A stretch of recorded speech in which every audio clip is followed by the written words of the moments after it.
It's been half a century since Brisbane faced the effects of a tropical cyclone. This one, back in 1974, was called Wanda. Around 7,000 homes were lost, 16 people died, and weeks later, a second tropical cyclone called Zoe made landfall at Coolangatta.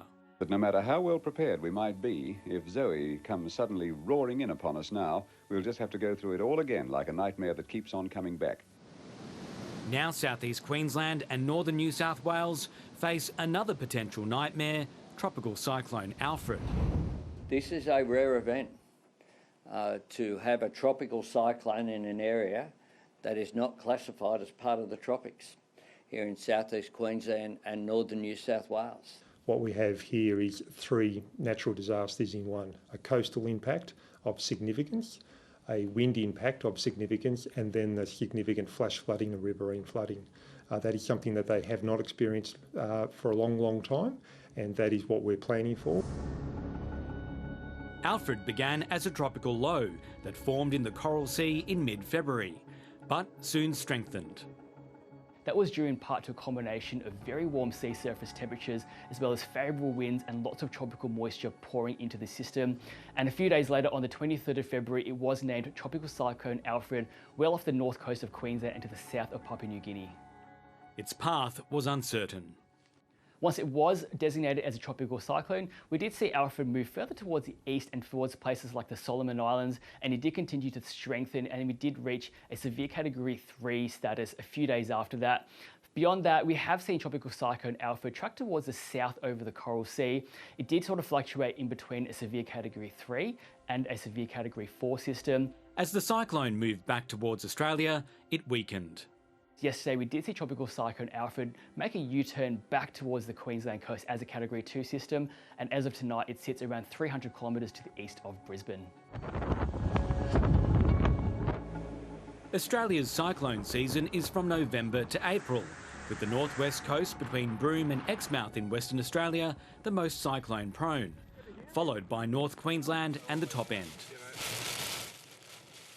A cyclone this far south and this close to the Australian coast is unusual, but not without precedent. What happens in La Nina years like this year is that cyclones tend to move further towards Australia and further south than they otherwise do, and that's because of all the warm water that tends to pile up against Australia in La Nina years. The most dangerous cyclones are Category 5, but when tropical cyclone Alfred makes landfall on Friday morning, it's expected to be Category 2.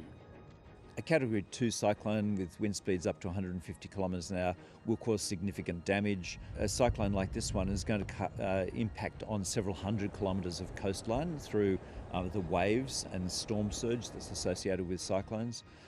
And of course the rainfall can be quite extensive. The Sunshine Coast, Brisbane and the Gold Coast are all in the firing line. Northern New South Wales is also in its path, including Byron Bay, Ballina and Lismore. So it's a very large area, not just the immediate coastal fringe, but well inland as well. We could be talking thousands of homes that may be impacted. It's yet another blow for communities in the northern rivers, still recovering from the devastating floods of 2022. The third anniversary was last week.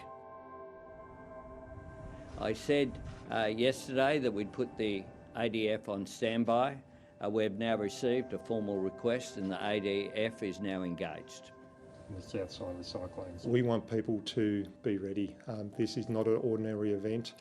This is a concerning. This is potentially, we will see flooding, we'll see flash flooding, and we'll see evacuations. We want people to leave now before these things occur.